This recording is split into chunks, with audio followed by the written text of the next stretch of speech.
नियत कितीही चांगली असू द्या, ही दुनिया आपल्या देखाव्यावरून आपली किंमत ठरवत असते. आणि आपला देखावा कितीही चांगला असू द्या, परमेश्वर आपली नियत ओळखून आपल्याला योग्य फळ देत असतो. आपलं कर्तव्य चोखपणे पार पाडणं ही सुद्धा ईश्वराचीच भक्ती आहे. कुणावरही आंधळा विश्वास नको. जोपर्यंत आम्ही आहे तोपर्यंत कोणीही तुमचं काहीच वाकडं करू शकत नाही. मोहापासून सावध राहिलं पाहिजे, कारण मोह हा मोक्षाच्या वाटचालीतील फार मोठी बाधा आहे.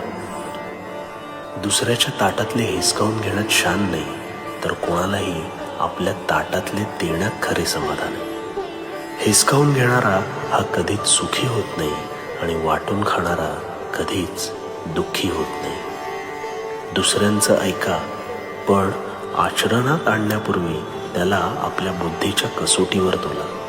विवेकाने त्या सल्ल्याची पारख करा. त्याआधी काहीच आचरणात आणू नका.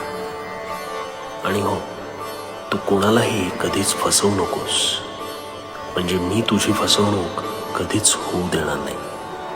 कारण भिवू नकोस, मी तुझ्या पाठीशी. भिवू नकोस, मी तुझ्या पाठीशी.